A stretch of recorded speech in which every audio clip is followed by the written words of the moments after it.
अस्सलाम वालेकुम नाज़रीन, हॉट इशू प्रोग्राम में भरी कार मैं तव्हांजी मेज़बान सबीन मेमन। नाज़रीन, हॉट इशू प्रोग्राम में ॻाल्हि कंदासीं त नेठ सिंध जे मसइलनि खे हल करण जे हवाले सां वफ़ाक़ ऐं सूबे सिंध जे विच में कोऑर्डिनेशन कमेटी जो क़याम अमल में अची वियो। सिंध हुकूमत पारां इन ॻाल्हि जी तस्दीक कई वई।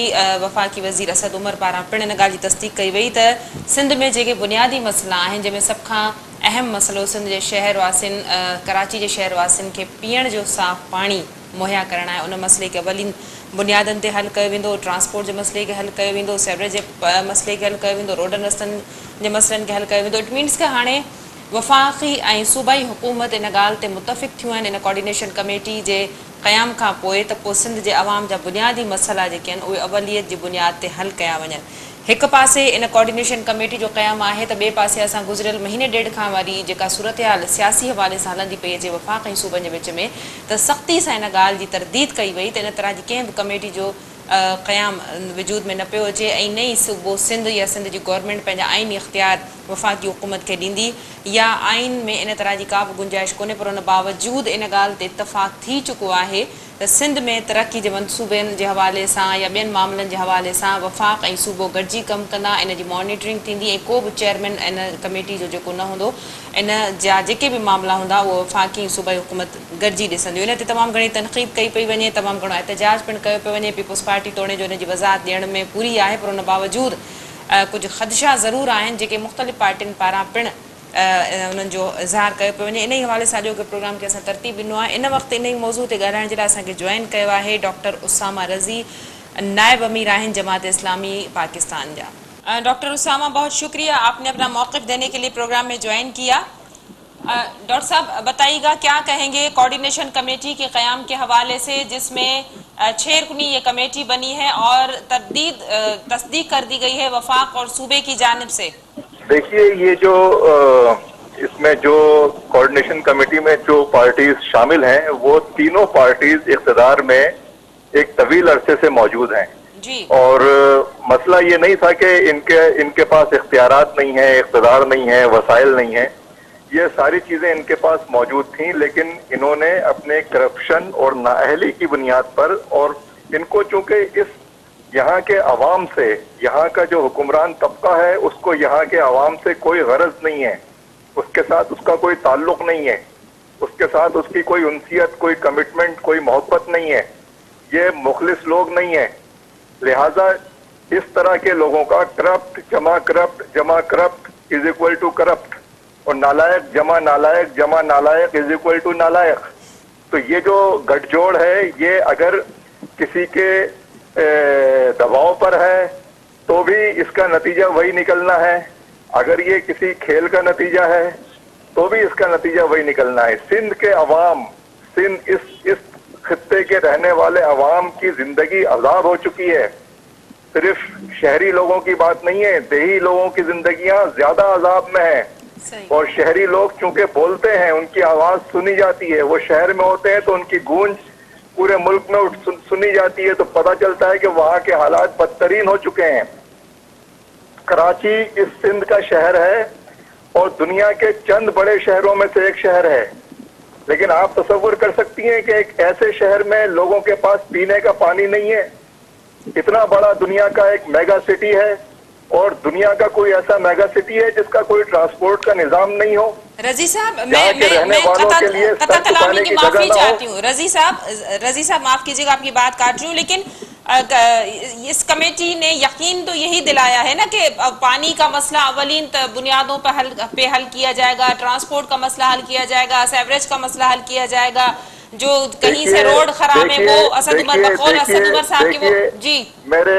मैं यहाँ पे कराची की डिस्ट्रिक्ट काउंसिल की जो मरकजी यूसी है, मैं अभी वहाँ पे बैठा हुआ हूँ जी, और ये वहाँ के चेयरमैन की मरकजी यूसी है जी। ये अयूब खान के जमाने में खंडर थी और आज भी खंडर बनी हुई है। ये यूसी इस यहाँ के हुक्मरान पार्टी के पास है, ये पूरा डिस्ट्रिक्ट यहाँ की हुक्मरान पार्टी के पास है। वहाँ पे आने जाने के लिए, सर छुपाने के लिए, सफाई सुथराई के लिए, पानी पीने के लिए कोई इंतजाम नहीं है लोगों के पास। लोग जानवरों की तरह जिंदगी गुजार रहे हैं। تو یہ جو کوآرڈینیشن ہے یہ کس وجہ سے کیا مطلب ان کے پاس وسائل نہیں تھے؟ اس ڈسٹرکٹ کراچی ڈسٹرکٹ کونسل کا بجٹ کم و بیش 4 ارب جمع 3-4 ارب ملا کے 7-8 ارب کا بجٹ ہے ان کا. اب یہ اپنے اختتام پر ہے, چند دن رہ گئے ان کی جو بلدیاتی حکمرانی ہے اس کو ختم ہونے میں چند دن رہ گئے ہیں. ان کی جو صوبائی حکمرانی ہے اس کو قائم ہوئے یہاں پہ 10-12 کنٹینیوسلی 12 سال ہیں.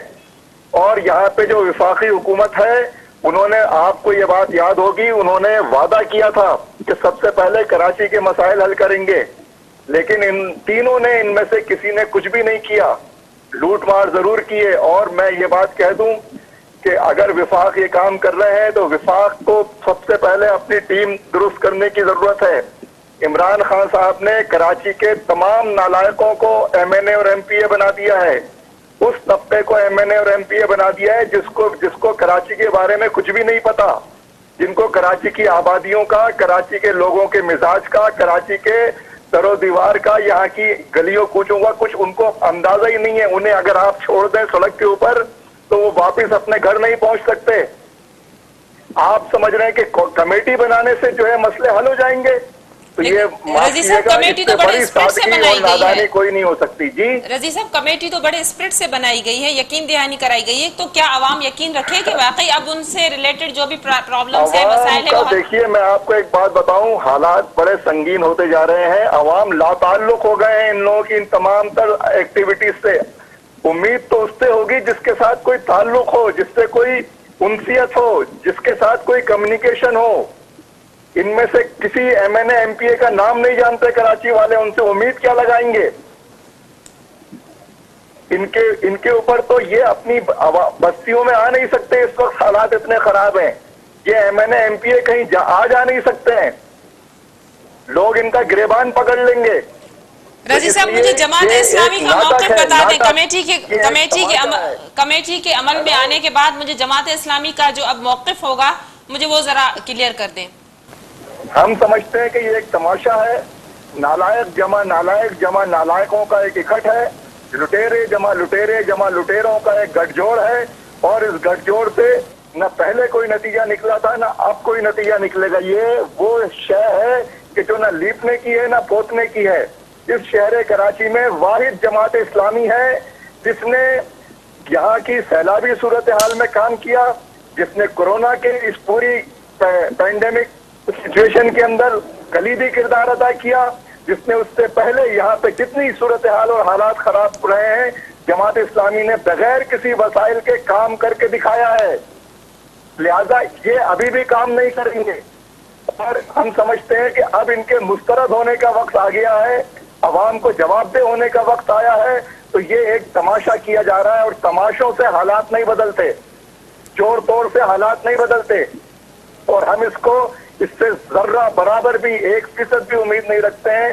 ہم سمجھتے ہیں کہ ان کو مسترد کیا جانا چاہیے. یہ قابل سزا ہیں, ان کو عوام کو دیے جانے والے دکھوں کی سزا ملنی چاہیے. بہت شکریہ ڈاکٹر اسامہ رضی, نائب امیر جماعت اسلامی پاکستان, پانچو موقف ڈینا اسان کے پروگرام میں جوائن کयो. جماعت اسلامی جو کو ان کمیٹی جے عمل کا پو جو اسٹیٹمنٹ ہے جماعت اسلامی جے نائب امیر جو چون ہو تو جماعت اسلامی پارا ان کے مکمل رد کयो تو ونے. یہ نالائق جمع نالائق جو ٹولو ہے. ناظرین پروگرام کے سلسلے کے جاری رکھنداسیں ان معاملے دن وقت اسان کے ڳالهائڻ لاءِ جوائن کयो ہے ایس یو پی سربراہ سید جلال محمود شاہ صاحب. وڈی مہربانی تا پانجو موقف لین جے لاءِ اسان کے پروگرام میں جوائن کयो.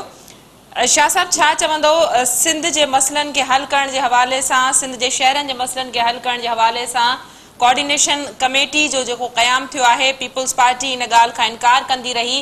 آخر چھا وجہ سمجھو تھا تو پیپلز پارٹی جو ہے سو ان گال تے مجبور تھی تو ان کوآرڈینیشن کمیٹی جو قیام عمل میں آندو ونے ای وفاق سے ملی کرے سندھ کی ترقی کے لائے کم کयो ونے. ॾिसो हिकिड़ी ॻाल्हि त यकीन न आहे, उहा आहे अगरि सूबाई हुकूमतुनि ऐं वफ़ाक़ी हुकूमतुनि जो पाण में ताउन न रहंदो, हलो जी जी जी शाह साहब, ताउन न रहंदो त यकीनन हुकूमतूं स्मूथली हली न सघंदियूं. जी इहा हिकिड़ी हक़ीक़त आहे. पर ही जेका हिन वक़्तु आहे पीपल्स पार्टी जी हुकूमत करप्शन में वरतल आहे. करप्शन में वरतल जे करे हूअं त घणी न मना कंदा रहंदा आहिनि, पर इहो नथा सम्झनि त सूबाई मामलनि में गैर ज़रूरी हद खां वधीक मदाख़लत एतिरी नामुनासिब आहे। जी पर छो त करप्शन में वरितल आहिनि, उन करे ही ॻाल्हाए नथा सघनि। हा, न बि कनि था, पर ॻाल्हि वरी उहा हा बि कनि था, न बि कनि था। इहा ॻाल्हि सम्झण जी ज़रूरत आहे। शाह साहब, इन कमेटी जो ऐलान तॾहिं थियो जॾहिं हिते सिंध में पीपल्स पार्टी मुख़्तलिफ़ शहरनि में, सिंध जी राजधानी कराची में एहतजाज कंदी रही वफ़ाक़ जी सूबे में सिधी सही मुदाख़लत जे हवाले सां। छा सबबु थियो त पीपल्स पार्टी इन ॻाल्हि ते मजबूर थी वई? छा इहो सम्झिजे त हाणे सिंध में जेके पाणी जा मसइला आहिनि, रोड रस्तनि जा मसइला आहिनि, सेवरेज जा मसइला आहिनि, ट्रांसपोर्ट जा मसइला आहिनि, उहे वाक़ई हल थी सघंदा जंहिं स्पिरिट सां, जंहिं जोश सां इहो कोऑर्डिनेशन कमेटी ठाही वई आहे? कोऑर्डिनेशन कमेटीअ जो नतीजो ज़ीरो निकिरंदो। इन जो सबबु इहो आहे त हमेशह हुकूमतूं, गॾियल हुकूमतूं चवनि था त PTI खे खणो भला हुकूमत में, पोइ त ठीकु आहे, गॾियल आहे। पर जे अगरि इहो चइजे त बाबा कमेटियूं कंदियूं त कमेटियूं यकीननि कुझु कोन करे सघंदियूं।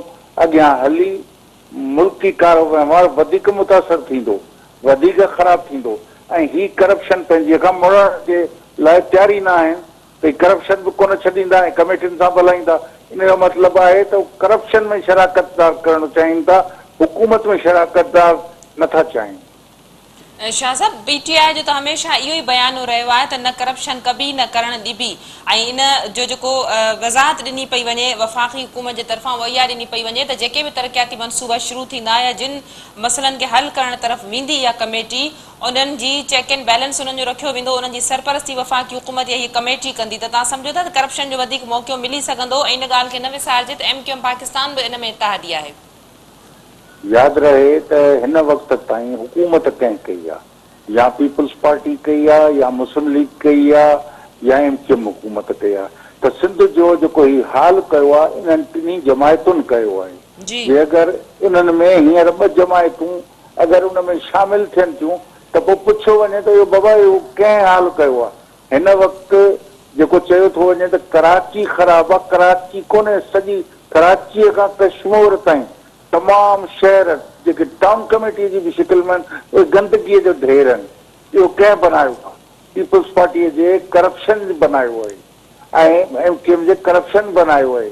जे अगरि करप्शन छॾींदा बि कोन ऐं वरी चवंदा उहा सुधारो बि आणींदासूं, इहो मूंखे नज़र कोन थो अचे। त करप्शन बि कोन छॾंदी ऐं सुधारो बि आणिबो, इहो मूंखे बहितरीन नज़र कान थी अचे। शाह साहब, तव्हां सम्झो था त कमेटी ठाहिण जे हवाले सां पीपल्स पार्टी जे मथां को प्रेशर हो, को दबाव, जंहिंखे पीपल्स पार्टी अॻु में त पीपल्स पार्टी जा वज़ीर बि इन ॻाल्हि जी तरदीद कंदा रहिया, पुरज़ोर मुखालफ़त कंदा रहिया त अहिड़ी का कमेटी न ठहंदी ऐं सिंध जा जेके एग्ज़ीक्यूटिव इख़्तियार आहिनि उहे सिंध जे वॾे वज़ीर वटि रहंदा ऐं राइट्स कंहिंखे न मिलंदा। तव्हां सम्झो था इन्हनि मामलनि जे पोयां का टीं धुर मुलविस थी सघे थी या को अहिड़ो दबाव हो?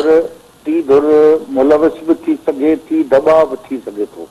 पर यादि रहे त दबाव छो थो थिए? छो त बुनियादी तौर ते ही करप्शन छॾण जे लाइ तयार ई न आहिनि, त पोइ दबाव त बर्दाश्त करणा पवंदनि। जे अगरि पंहिंजी स्मूथ ऐं साफ़ सुथरी हुकूमत करे हलाइनि ऐं सुठी हुकुमरानी कनि त यकीन हिननि जे मथां प्रेशर कोन थी सघंदो। शाह साहब, तव्हां सम्झो था जिन सां वफ़ाक़ी हुकूमत खे स्पेस ॾिनो वियो आहे पीपल्स पार्टी तरफ़ां? ॾिसो, वफ़ाक़ी हुकूमत खे जेको ॾिनो वियो आहे इहो ठीकु आहे, असीं सम्झूं था त इन जो जवाब हिकिड़ी ॻाल्हि आहे, उहा करप्शन आहे। छो त वज़ीर पंहिंजो मिस्टर ज़रदारी बि करप्शन में वरितल आहे, मुराद अली शाह बि करप्शन में वरितल आहे, वग़ैरह वग़ैरह। त पोइ ईअं ई कंदा, पोइ इहे ॻाल्हियूं मञींदा, अहिड़ा मुतालबा न त हुकूमत में मुंहिंजे ख़्याल में सूबाई हुकूमत त हींअर पीपल्स पार्टीअ जी आहे, पोइ सूबाई हुकूमत खे हुकुमरानी करणु घुरिजे। जे न त पोइ जे अगरि ॿियनि खे शामिल करिणो आहे त पोइ हुकूमत में शामिल कयो। बाक़ी कमेटियुनि जे ज़रिए कीअं था करियो? कमेटियुनि जे ज़रिए कतई तौर ते कमु कोन थींदो, अॻियां हली वरी तज़ाद पैदा थींदो। ही रुगो हींअर पंहिंजी जान छॾाइण जे लाइ ही मट करे ऐं हिन जो बर्दाश्त था कनि। शाह साहब, तव्हांजी पार्टी पारां बि हिन जी पुरज़ोर जेका आहे सा मज़म्मत कई वई आहे। SUP जो लाहे अमल इन हवाले सां छा हूंदो? इंशाअल्लाह तव्हां वक़्त सां ईंदड़ वक़्त जे में पाण ॾिसंदो, असांजी जमायत जे एक्शन्स मां तव्हांखे ख़बर पवंदी असीं छा छा करे सघूं था ऐं छा नथा करियूं ऐं असां हुनखे कीअं सिधे रस्ते ते कीअं था आहियूं। वॾी महिरबानी। SUP सरबराह सैयद जलाल महमूद शाह पंहिंजो मौक़िफ़ ॾियण जे लाइ असांखे प्रोग्राम में जॉइन कयो। शाह साहब जो चवणु हो त असांजी पार्टी तरफ़ां इन कमेटी जे क़याम जी पुरज़ोर अखरनि में मज़म्मत कई वञे थी। उनजो चवणु हो त जल्दी असां कुझु ॾींहंनि में पंहिंजो लाइ अमल इन ते जोड़ियूं था, इन जा नतीजा जल्दी साम्हूं नज़र ईंदा। नाज़रीन, प्रोग्राम जे सिलसिले खे बि जारी रखंदासीं, पर वक़्तु आहे मुख़्तसिर वक़फ़े जो, वठूं था वक़्फ़ो।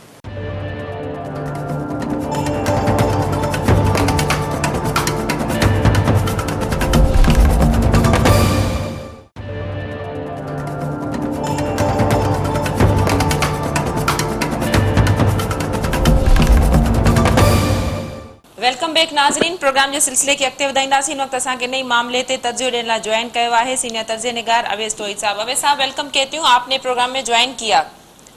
अवैस साहब, क्या कहिएगा, कोऑर्डिनेशन कमेटी का क़याम, पहले इनकार और फिर इस इनकार को इकरार में बदलते हमने देखा कि देर नहीं लगी, क्या वजह देख रहे हैं आपके? क्या कोई दबाव था, कोई ऐसे मामला थे पर्दे के पीछे?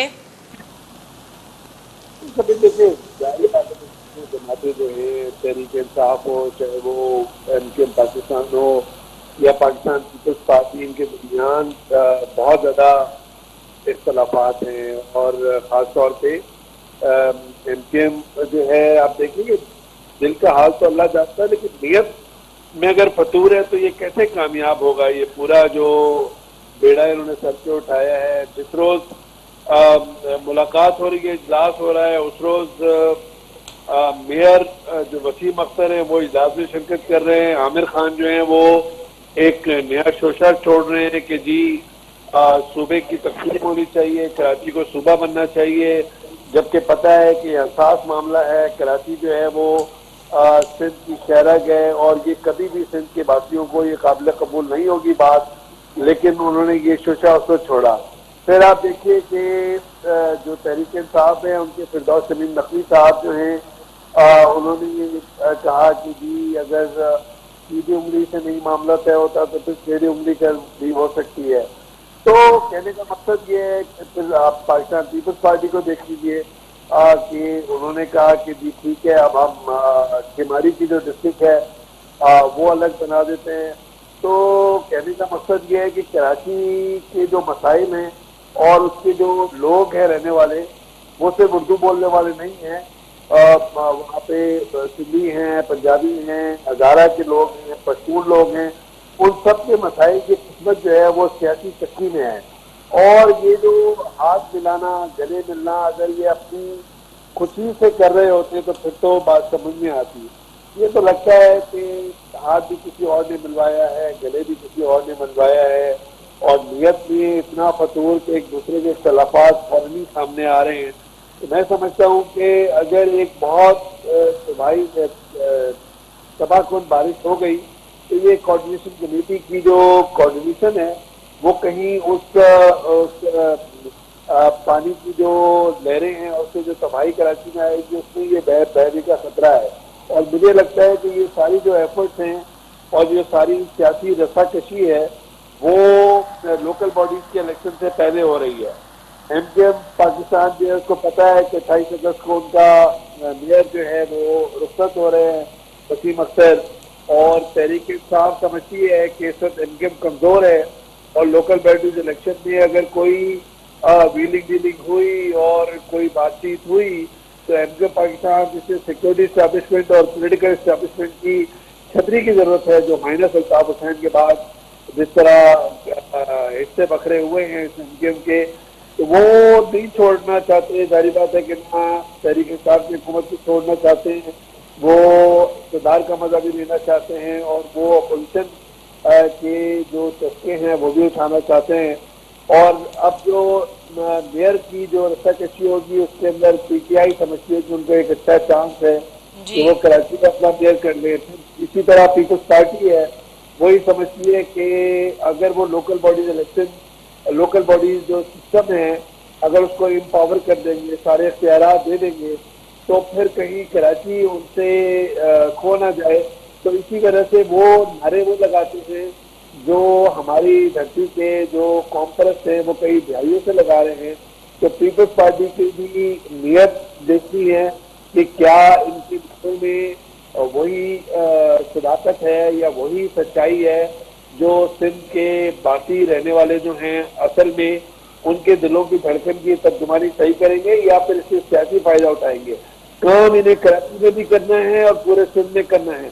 डिलीवरी का मसला है, गवर्नेंस का मसला है, चाहे कुछ भी मान लें, तो इसका मतलब है कि इनके सियासी नारों में भी वजन ढूंढना है कि वाकई में ये क्या आगे चल के इन सियासी नारों पर वोट लेकर क्या ये वाकई में डिलीवरी कर सकते हैं, डिलीवर कर सकते हैं। कराची के भी मसाइल इनके मसाइल हैं और इसी तरह सिंध के जो हमारे मसाइल हैं वो भी इन्हीं के मसाइल हैं, तो इनको भी परखना है तराजू में। लेकिन तीनों जमातों की नीयत जो है वो जब तक साफ नहीं होगी, दिल साफ नहीं होंगे, तो ये कोऑर्डिनेशन कमेटी और कराची के मसाइल वैसे के वैसे ही रहेंगे।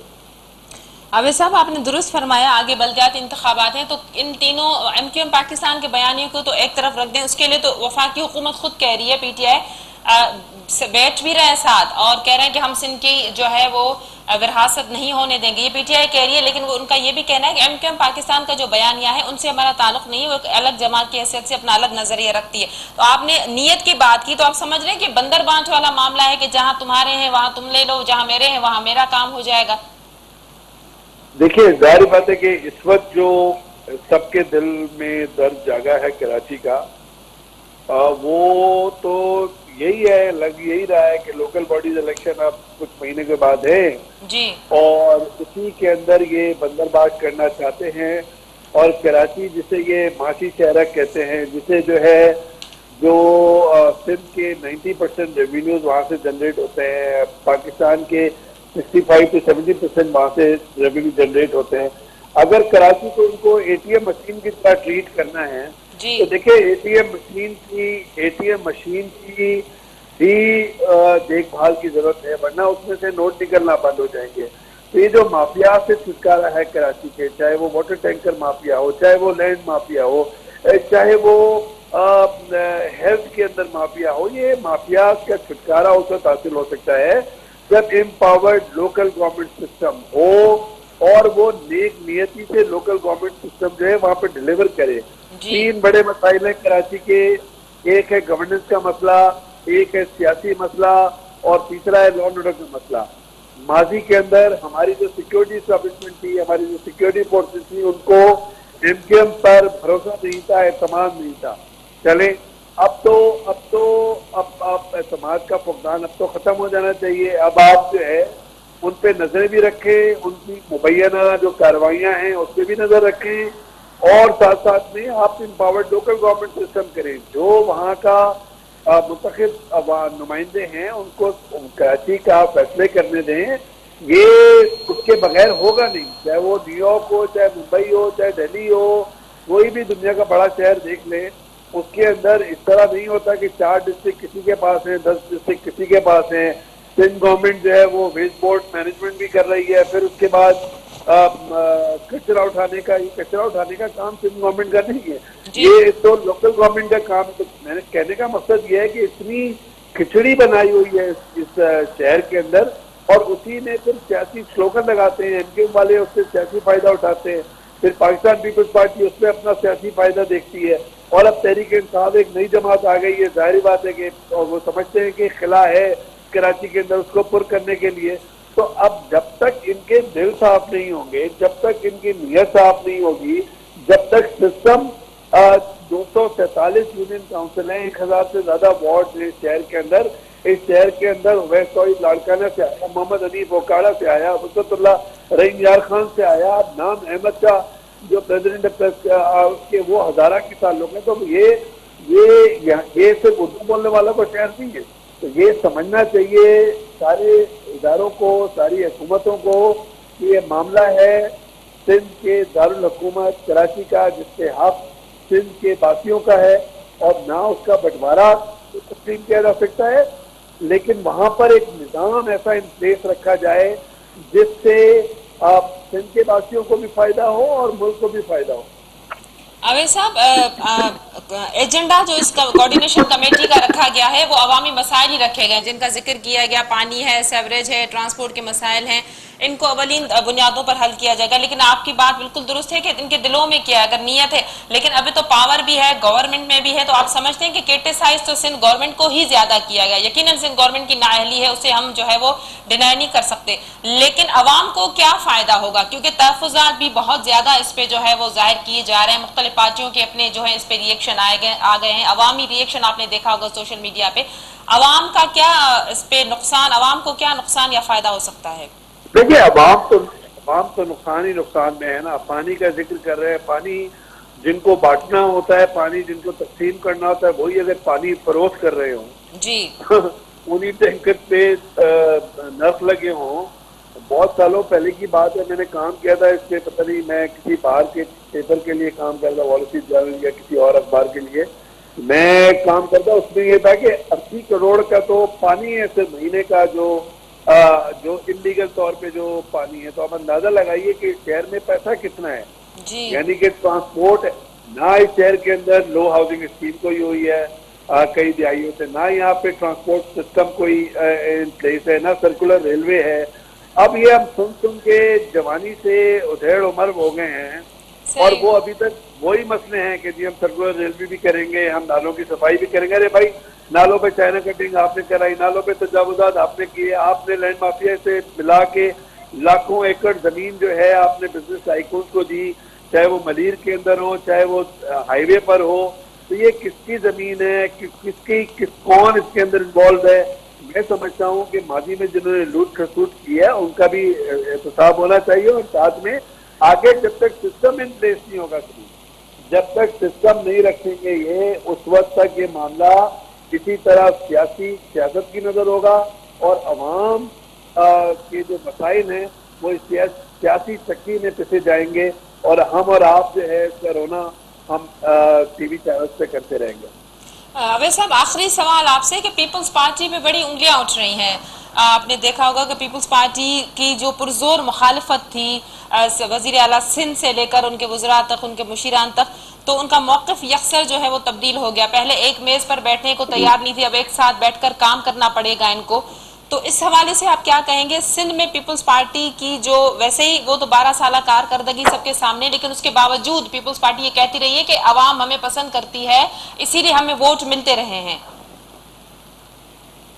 زمین دیکھیے, میں اگر کوارڈینیشن کمیٹی کے حوالے سے آپ بات کر رہے ہیں جی تو وہ تو ظاہری بات ہے کہ پہلے بات ہوئی ہے کہ وہ ہاتھ ملانا یا گلے ملنا وہ انہوں نے خود کیا ہے یا کسی کے کہنے پہ کیا ہے, وہ تو ایک بات طے ہے. اور پیپلز پارٹی بھی بیٹھ بھی رہی ہے اس کی. اگر آپ دیکھیں کہ پہلے جب اجلاس ہوا گورنر ہاؤس میں تو اس کے بعد پھر منع کر رہے تھے کہ کوئی کمیٹی نہیں بن رہی, لیکن یہ وہی نام طے ہوئے ہیں جو ہم نے اور آپ نے رپورٹ کیے تھے یا جو ہم نے اور آپ نے سنا تھا کہ علی زیدی صاحب ہیں, اسد عمر صاحب ہیں, اور امین الحق صاحب ہیں, اور ناصر حسین شاہ صاحب, سعید ولی صاحب, اور خود مراد علی شاہ صاحب.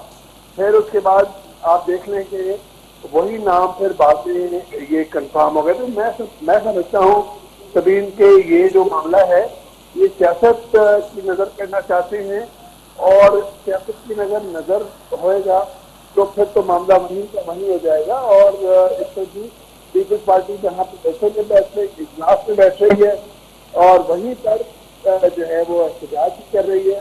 میں سمجھتا ہوں کہ ظاہر بات ہے کہ سیاست بھی کھیلی جا رہی ہے جماعتوں کی طرف سے, اور ساتھ ساتھ میں بادل ناخواستہ جو ہے وہ یا کسی کے کہنے پر اجلاس بھی ہو رہے ہیں, میٹنگ بھی ہو گئی ہے. آئی ہوپ اللہ کرے کہ یہ ڈلیور کر جائے. چانسز کم نظر آ رہے ہیں, لیکن نیت صاف ہو, اگر سیاسی نیت صاف ہو تو پھر تو کام ہو سکتا ہے. لیکن یہ کہ پانی اور نالے کی صفائی یہ بڑی سطحی وہ ہیں. جب تک آپ سسٹم ان پلیس نہیں کریں گے, فنڈامنٹل چینجز نہیں کریں گے. آپ کو میں ایک اور امپورٹنٹ بات بتاتا چلوں کہ اس میٹنگ کے اندر ایک اور بھی مسئلہ ہوا ہے. وہ یہ ہوا ہے کہ گورنر عمران اسماعیل صاحب جو ہیں وہ اس میٹنگ کا حصہ نہیں ہیں, اور وہ پہلے اجلاس میں تھے. لیکن جو ہماری اطلاع وہ یہ ہے کہ مراد علی شاہ صاحب کو بہت اس پہ اعتراض تھا کہ وہ ان کے ساتھ نہیں بیٹھیں گے, کیونکہ اگر آپ کو پتہ ہو کہ کراچی کے معاملے کو لے کے इमरान इस्माइल साहब के काफ़ी इख्तलाफात सामने आ रहे थे, पीपल्स पार्टी को उन्होंने काफ़ी निशाना बनाए थे तनकीद का।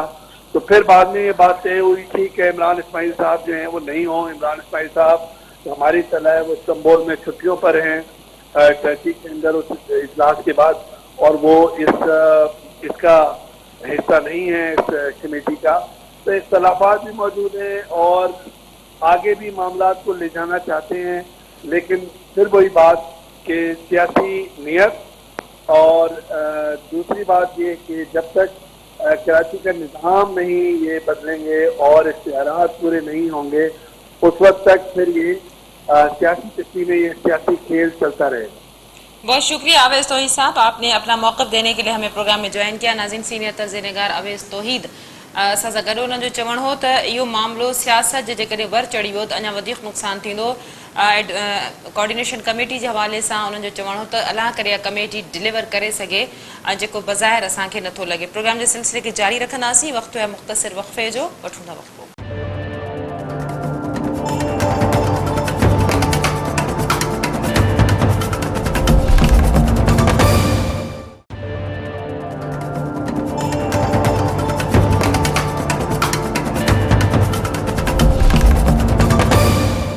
वेलकम बैक नाज़रीन, प्रोग्राम जे सिलसिले खे अॻिते वधाईंदासीं। वक़्तु असांखे ज्वाइन कयो आहे पीपुल्स पार्टी सां तालुक़ रखंदड़ ऐं सूबाई वज़ीर इम्तियाज़ शेख साहब। शेख साहब भली कार चवां थी तव्हां असांखे प्रोग्राम में ज्वाइन कयो।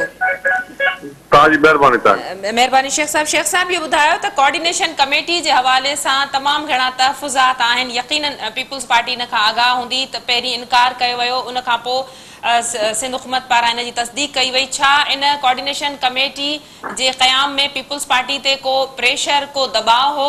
छो त पीपुल्स पार्टी अॻ में चवंदी रही, पुरज़ोर मुखालफ़त कंदी रही त वफ़ाक़ सिंध जो मुख़्तलिफ़ मामलनि ते सिंध दुश्मनी करे रही आहे ऐं वफ़ाक़ी हुकूमत सां गॾु नथो वेही सघिजे। पोइ छा ओचितो थी वियो जो इन कमेटी जो क़याम बि थी वियो ऐं मुतफ़िक़ बि थी वियूं?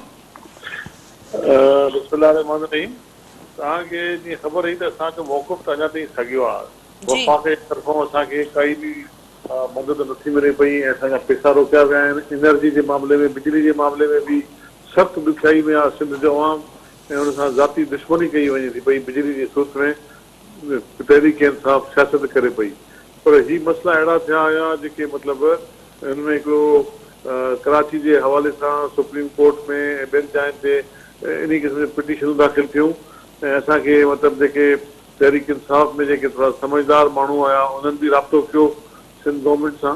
त असां बि सम्झोसीं भई त अगरि सिंध जो कमु करिणो आहे त हाणे जेका बि सॾो आहे त सिंध हुकूमत पंहिंजो कोई बि इख़्तियार कोन छॾियो आहे। हाणे बि जेको आहे सिंध हुकूमत ई इहा कमेटी नोटिफाई कंदी। कोऑर्डिनेशन कमेटी आहे जंहिंजो मक़सदु इहो आहे त जेके बि असांजा फेडरल प्रोजेक्ट्स आहिनि सिंध में या असांजा प्रोजेक्ट जेके फेडरल गवर्नमेंट सां तालुक़ु रखनि था उन में को मतिलबु को प्रॉब्लम आहे, उन में को रुकावट आहे त उहा दूरि कजे। ऐं अगरि हुननि जा प्रोजेक्ट ते हलनि था, फेडरल गवर्नमेंट जा जेके अमूमन हलंदा रहंदा आहिनि पंहिंजे हिसाब सां फेडरल इदारा कंदा आहिनि, उन्हनि में का रुकावट आहे त उहा दूरि कजे। इहो हिकिड़ो म्यूचुअल हिकिड़ो थियो आहे ऐं मतिलबु अॻ में त ॾिसो हू वेहण लाइ तयारु न हुया, वज़ीर आला सां वज़ीरनि सां मिलंदा कोन हुया। बिजली जे हवाले सां उन्हनि खे बेन थिया, ख़त लिखियासीं ऐं प्लस लोड शेडिंग जे हवाले सां माण्हुनि जी जेका ज़्यादती थिए पई आहे सिंध जे माण्हुनि सां उहा ॿुधाईसीं, पर उहो कोई बि तौरक वठण लाइ तयारु न आहिनि। इन करे हाणे जेके इशूज़ आहिनि इहे लाज़मी आहे हिकिड़ी कोऑर्डिनेशन कमेटी थींदी ऐं असांखे हिकिड़ो फोरम मिलंदो जंहिंमें असां हुनखे ॾेई सघंदासीं ऐं हुननि खे बि को फोरम मिलंदो जिते हू को मसइला निशानदेही करे सघंदा।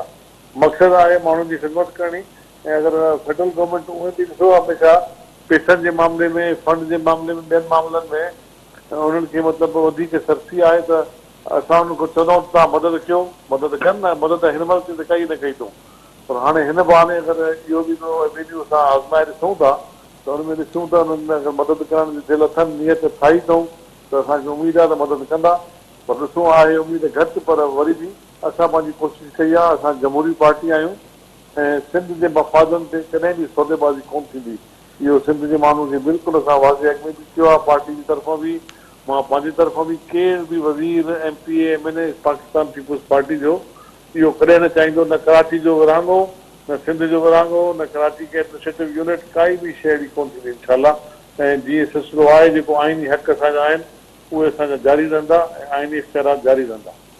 शेख साहब, पीपल्स पार्टी शायद अकेले सिर डिलीवर न पई करे सघे, NFC वारा मामला हा, फंडन जा मामला हा, पैसनि जा मामला, तव्हां सम्झो था त हाणे बिजली जो मसलो जंहिं ते तमामु घणो तहरुक वठंदा रहिया आहियो, ख़त लिखंदा रहिया आहियो, सुप्रीम कोर्ट पारां नोटिस वरितो वियो, असां ॾिठोसीं त सुप्रीम कोर्ट कराची रजिस्ट्री में सख़्तु रिमार्क्स ॾिना विया कि इलेक्ट्रिक जे हवाले सां सेप्को हेस्को जी कारकर्दगी ते, पर नतीजो असांखे ॿुड़ी नज़र आयो। तव्हां सम्झो था त हाणे सेवरेज जो मसलो हल थी वेंदो, पाणी जो मसलो हल थी वेंदो, बिजली जो मसलो हल थी वेंदो, ट्रांसपोर्ट जा मसला हल थींदा, रोडनि रस्तनि जा मसला हल थींदा, इहा कमेटी डिलीवर करे सघंदी? ॾिसो, कम त इदारा कंदा न, कम या कमेटी कम थोरी कंदी, कम त इदारा कंदा, जेके इदारा कंदा रहिया आहिनि, जेके इदारा पंहिंजो हिन शइ जेके मतिलबु वाबिस्ता आहिनि उहे ई कमु कंदा। हीअ कमेटी किथे का रुकावट आहे त उहा दूर करण जी कोशिशि कंदी, जिते को मसइलो आहे त उते हुनखे हल करण जी कोशिशि कंदी, को नादफ़ाक़ी न थिए, किथे मतिलबु डेडलॉक पैदा न थिए, उन हवाले सां कोऑर्डिनेशन जो कमु हिन कमेटी जे हवाले आहे। जेको असांखे उमेदु आहे त असां त नेक नियती सां इहा कमेटी ठाही आहे ऐं हुन में शामिलु थिया आहियूं, ऐं होॾो बि असांखे मतिलबु इहा उमेदु आहे त नेक नियत थींदी, ऐं प्लस हिन में उन्हनि माण्हुनि खे रखियो वियो आहे जेको तहरीक इंसाफ़ में थोरी घणी मुस्बत शइ रखनि था। बाक़ी जेके सूबाई हुननि जा जेके MP MLAs रहिया आहिनि हिते कराची में मोस्टली, उहे त मतिलबु ॾिसो उन्हनि त कमु ख़राबु उन्हनि ई कयो आहे न, उहे माना फ्रस्ट्रेट थी विया आहिनि, उन्हनि खे पंहिंजी हुकूमत में हुते का पहुच कान्हे, पंहिंजे को कमकार कोन थो थिए, पोइ अची करे गवर्नर रूल जी ॻाल्हि था कनि, करे कराची खे एडमिनिस्ट्रेटिव यूनिट ठाहिण जी ॻाल्हि था कनि, करे कुझु, पर इनशाला ईअं कुझु बि कोन थींदो, न गवर्नर रूल थो लॻे, न ई वरी को कराची कंहिंखो असां खां अलॻि थो करे सघे। कराची असांजी दिलि आहे ऐं कराची खे ऑन कंदासीं, असां ऑन कयो आहे अॻु में बि, हाणे बि कंदासीं। शेख साहब, इहा सुठी ॻाल्हि आहे त हिन कमेटी जो क़याम इन बुनियाद ते थियो आहे त भई जेके रुकावटूं आहिनि उन्हनि खे दूर कयो वञे ऐं जिते रुकावटूं थियनि थियूं उन्हनि खे ख़तमु करे अवाम खे डिलीवर करे ॾेई सघिजे। कमेटी जे चेयरमैन या सरबराह जे हवाले सां ॿुधाइजो।